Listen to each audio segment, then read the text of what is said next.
Assalamualaikum warahmatullahi wabarakatuh. Jumpa lagi dengan saya Freddy Sudaryanto seperti biasa di kasus Jalan Cagak Subang. Siang ini saya melihat di pemberitaan ini di kasus Subang. Tetapi kalau saya lihat ada konten kreator yang membahas kasus Subang tetapi sudah mengarah kepada personal. Ya. Sehingga yang tadinya memang betul-betul mau membahas kasus Subang, ini kok larinya ke arah personal. Ini nggak elok kalau sudah berkaitan dengan masalah personal. Ya sebaiknya kita fokus kepada konten masalah kasus Subang.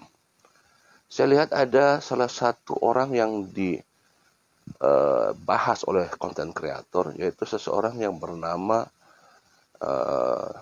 Ibu Sri Rahayu. Nah, untuk itu saya akan mencoba menghubungi yang bersangkutan. Sehubungan nama yang bersangkutan sudah diambil, disebutkan, juga ada juga yang melihat video dan lain sebagainya, mengambil video, kemudian dan lain sebagainya. Kita coba menghubungi ya.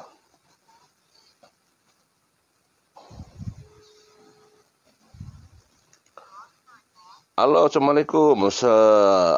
Selamat siang, Ibu. Apa kabar? Alhamdulillah baik. Ini Bang Freddy. Betul, Bu. Siap. Mohon maaf nih mengganggu nih waktunya. Siap. Izin Bu. Izin saya mau menanyakan sesuatu dan akan saya record. Nggak apa-apa, Bu? Oh, ya nggak apa-apa Bang Freddy.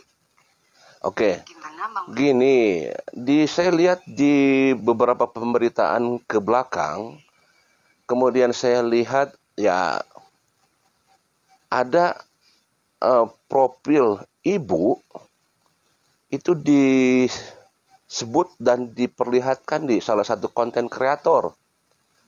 Nah ini saya lihat karena saya jujur aja kalau saya katakan saya mengenal ibu lah.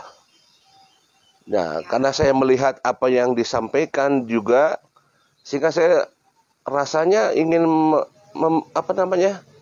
pengen bertanya gitu, itu gimana sampai kok ada seorang kayak konten kreator membahas ibu.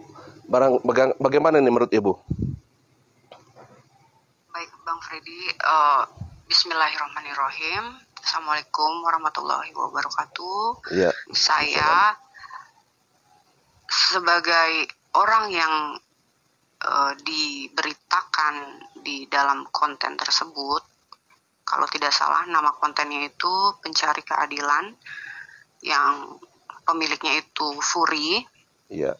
Ya, bahwa dia konten itu mengarahkan tentang diri saya tanpa izin dalam lokasinya di Pengadilan Negeri Subang. Iya. Saat itu ada sedang berjalannya persidangan terdakwa dari Danu, dan konten kreator ini memvideokan saya secara diam-diam, bahwa saya juga tidak tahu. Jadi niat awalnya Bang Freddy ini hari itu saya ada pekerjaan di Bandung, Iya. yang harus saya selesaikan di Bandung. Lalu ada dari Heri Susanto tuh memberi kabar ke saya bahwa hari itu ada persidangan dari sidangnya Danu. Gitu, bahwa dari situ kan saya dari dulu ini kan saya sebagai pemerhati kasus Subang. Iya, betul. Yang ya Bang Freddy tahu sendiri, ya. Dulu juga ya dari dulu saya sangat concern sama kasus ini. Iya. Ya sebagai netizen dan kritizen gitu ya. Iya, saat itu saya dikabari oleh Aheri Susanto bahwa hari itu ada persidangan dari saksi Danu. Saya bilang saat itu dalam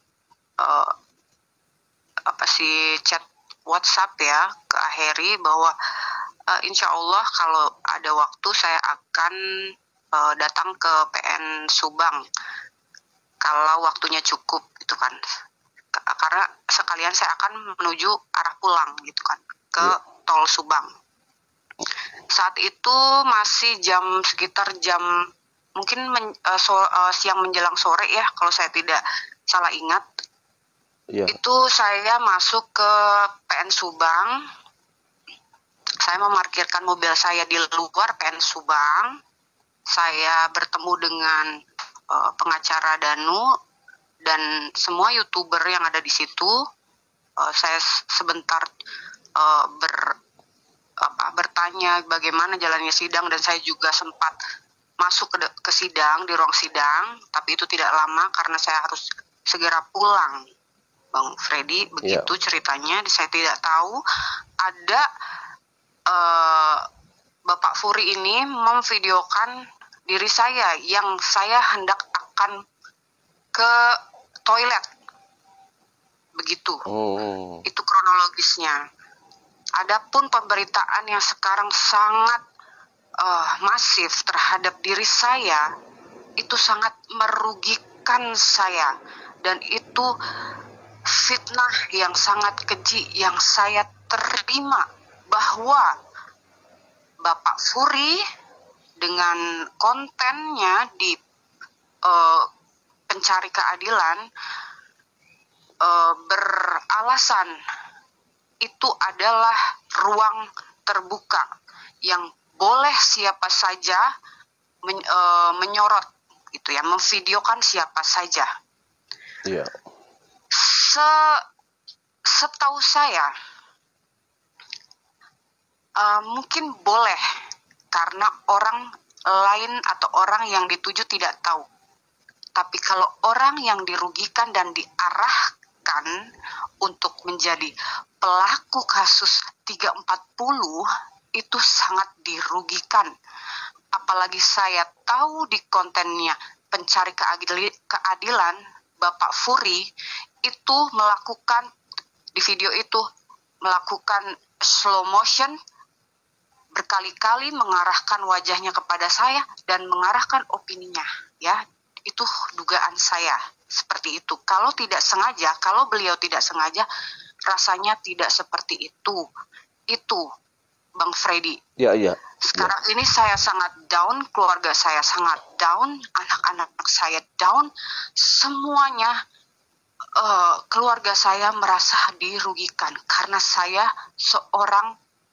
hanya seorang orang biasa di sini, dan itu ada fitnah-fitnah yang sangat keji bahwa saya ini sebagai saya diisukan saya bertemu dengan Danu. Tidak ada saya bertemu dengan Danu.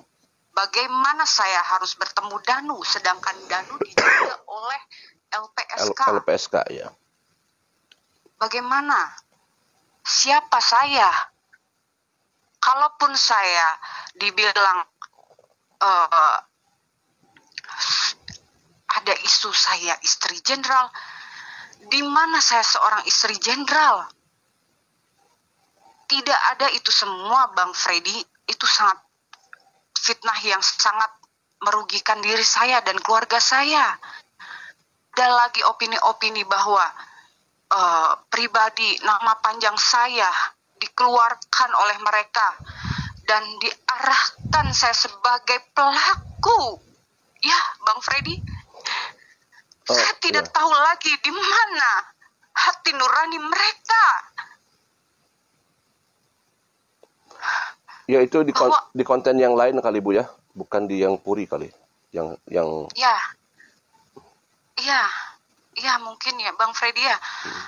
Saya cuma dibagiin link-link dan dia dengan link-link itu saya buka linknya, ada ancaman, tenang aja saya akan membongkar perempuan misterius ini.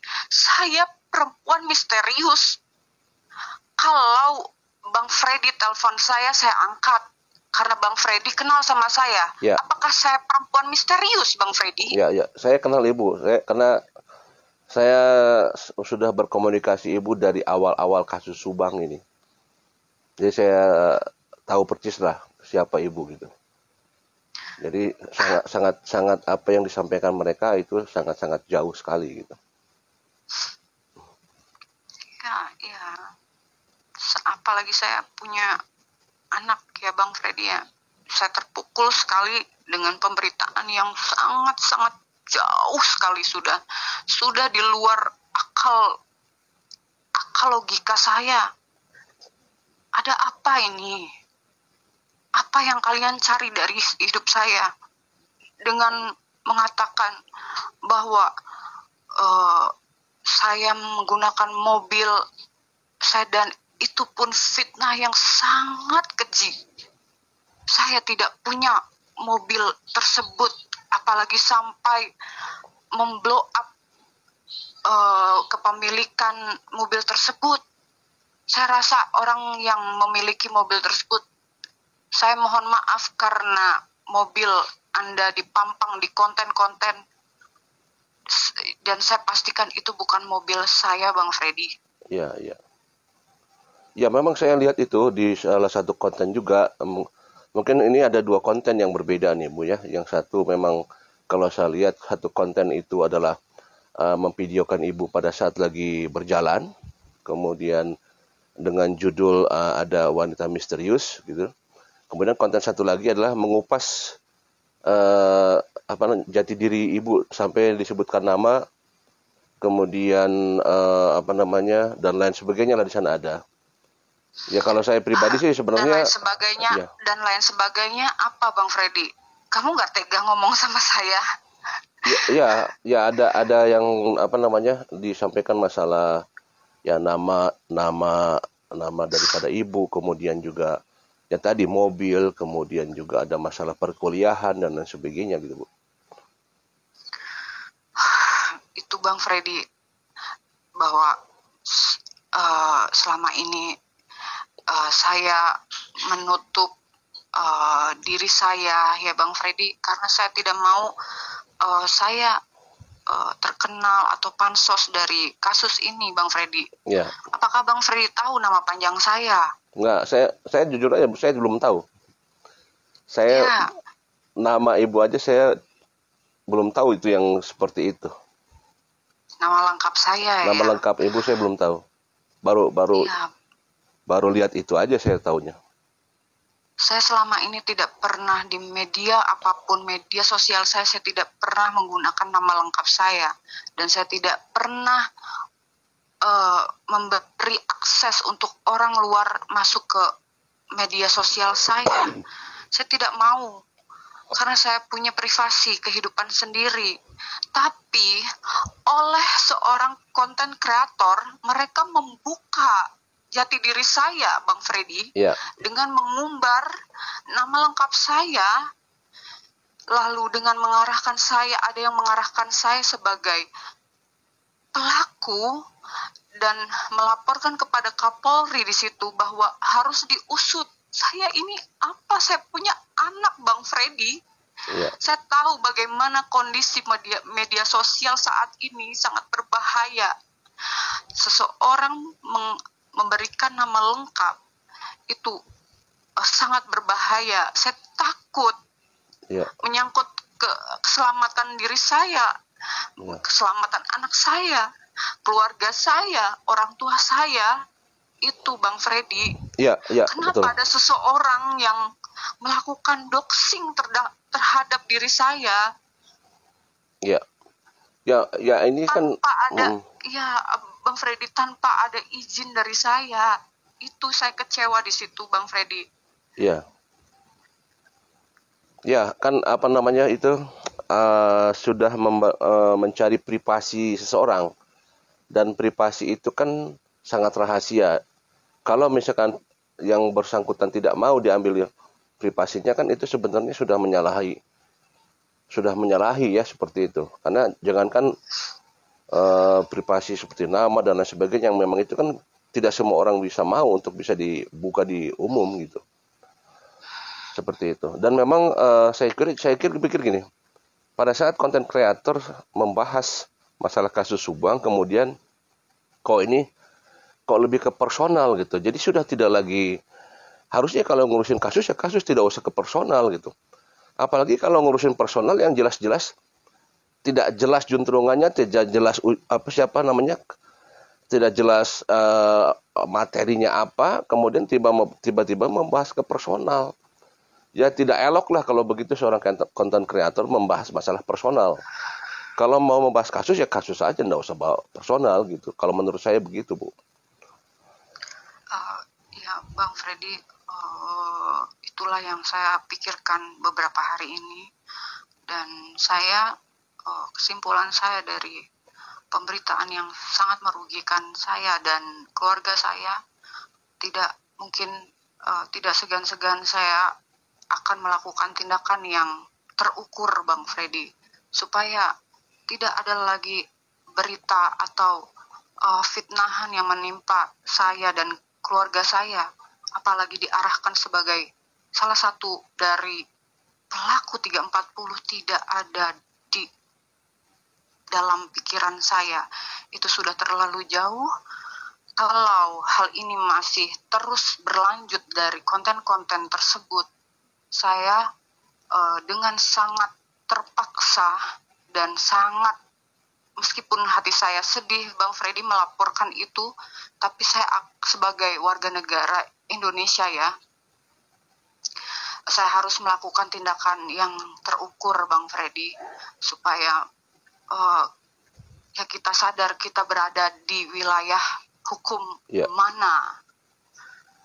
Tidak semua orang, semua orang itu sama di mata hukum, sama di mata hukum ya, Bang Freddy. Ya, betul. Tapi diingat, kita tidak sama di hadapan penegak hukum, karena kalau salah itu salah, kalau benar itu benar. Itu Bang Freddy. Siap, ya. Jadi Ibu sekarang artinya kalau misalkan ini terus berlanjut, ada kemungkinan Ibu akan melakukan suatu tindakan lah, Bu ya?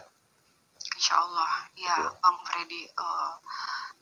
Sepertinya sudah sangat jauh. Media sosial ini sangat banyak berdampak positif, banyak berdampak negatif. Tapi kalau seperti ini, sepertinya harus dihentikan ya Bang Freddy ya, supaya tidak ada kerugian untuk si pembuat berita dan yang diberitakan. Itu Bang Freddy. Siap, ya. Oke, Bu. Ya, itu saja untuk konten kreator yang ada di sana.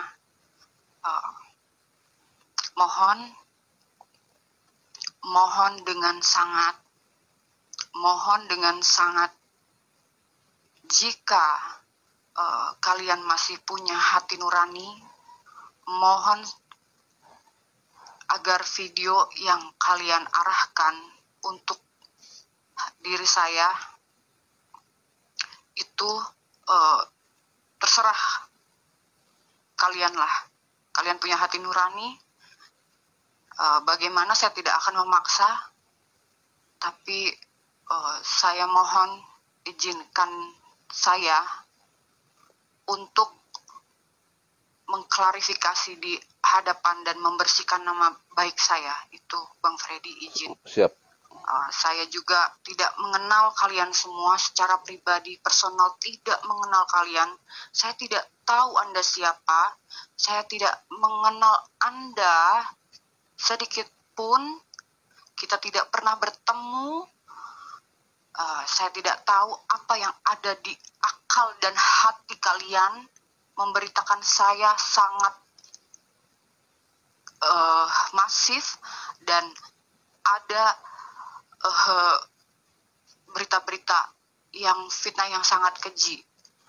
Kalian punya keluarga yang harus kalian jaga, tapi kalian melakukan ini terhadap orang lain dengan bangga, sampai tidak terkendali. Saya sedih, saya kecewa. Bagaimana seorang YouTuber, konten kreator yang followersnya sudah banyak dan konten tersebut ditonton oleh ratusan bahkan ribuan penonton dengan komentar-komentar yang sangat kejam sekali. Saya sudah banyak sekali menerima laporan capturean dari teman-teman, bahkan dari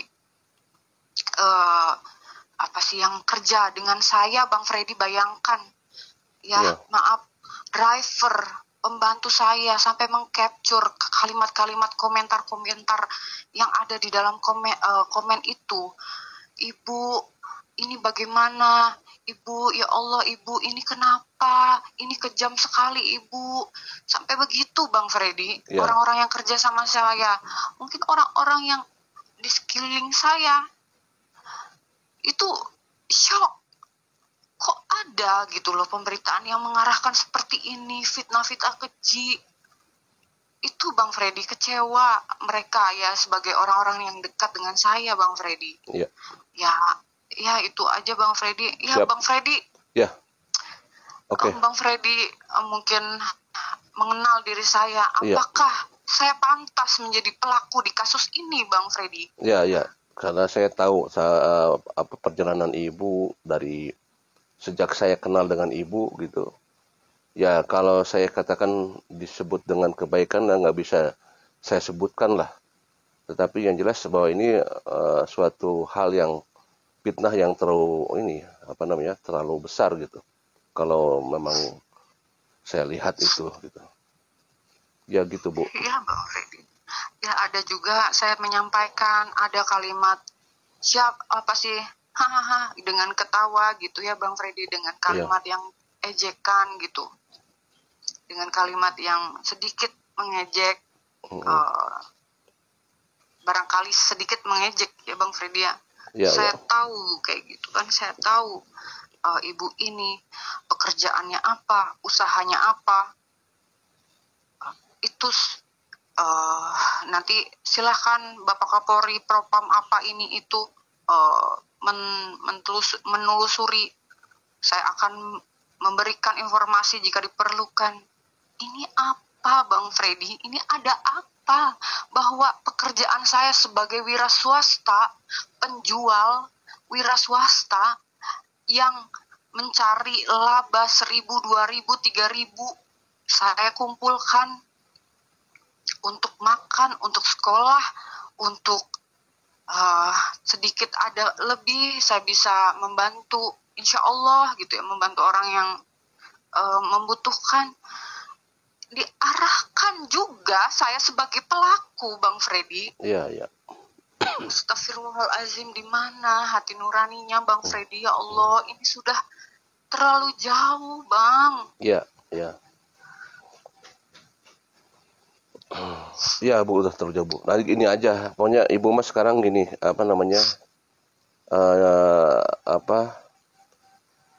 lakukanlah sesuai dengan aturan hukum yang ada di Indonesia gitu. Bang Freddy juga terima kasih dari kemarin sudah memberi support sama saya, telepon saya, chat saya, Ibu sabar. Terima kasih banyak, Bang Freddy. Sama-sama, Bu, sama-sama yang saya butuhkan sekarang ini, Bang Freddy. Terima kasih, semoga Tuhan membalas kebaikan Bang Freddy dan keluarga. Amin. Jaga Bang Freddy dari fitnah-fitnah yang di dunia ini. Sama-sama, Ibu. Terima kasih banyak ya, Bang Freddy. Sama-sama, Ibu. Ya, oke. Salam buat keluarga Bang Freddy. Amin. Ya, sama-sama. Itu aja. Mohon izin, saya lagi nggak enak badan. Oke, Ibu. Freddy. Ya, terima kasih Ibu atas waktunya, Bu ya. Siap. Ya. Siap. Assalamualaikum. Waalaikumsalam warahmatullahi wabarakatuh. Ya, itu percakapan saya ya. Ya, karena saya katakan gini. Ya, saya mengenal yang bersangkutan, mengenal beliau ini sudah cukup lama ya, sejak kasus Subang ini. Di awal-awal ya, waktu itu saya pernah ngebahas masalah jin korin yang dari Madura dulu ya. Saya pernah ngebahas itu. Dan itu pertama kali yang meng-up saya, pertama kali jin korin itu. Kemudian beliau mulailah di situ kita membahas masalah itu awalnya. Dulu pertamanya di situ, saya masih ingat. Jadi memang di awal-awal saya sudah banyak berkomunikasi dengan beliau, sepak terjang beliau mengawal kasus Subang. Ya, itu dari awal beliau itu mengawal kasus Subang dengan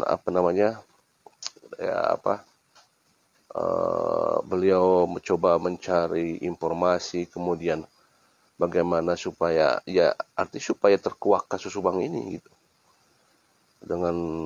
Dan tidak perjuangannya cukup luar biasa untuk mengawal kasus Subang ini.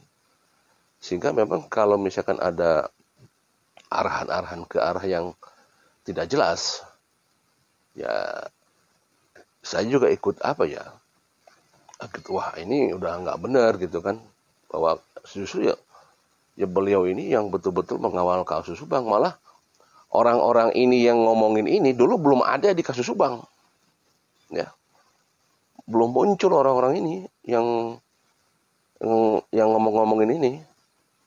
Ya, kita dulu di awal sudah ngobrol-ngobrol sama beliau ini, ya sepak terjangnya segala macamnya kita tahu lah, ya saya tahu. Jadi betul-betul beliau ini mengawal kasus Subang sangat luar biasa. Makanya kalau sekarang ada konten kreator yang coba untuk menggali-gali tanpa ada kejelasan sudah mau menyudutkannya, saya kira ini sudah tidak benar, sudah tidak elok ini kayak begini ya. Dan baiknya juga sebenarnya konten kreator fokus aja ke kasus, tidak usah ke personal gitu. Kalau personal itu sudah jelas ada kesalahannya, ya itu mah tidak jadi masalah. Tetapi tidak ada kejelasan, tidak apa gitu kan, sudah mencoba untuk memprovokasi, ya ini jelas-jelas sudah di luar gitulah, di luar batas sebenarnya. Gitu. Jadi saya harapkan sih konten kreator fokus aja ke kasus lah, ya, jangan ke personal. Assalamualaikum warahmatullahi wabarakatuh.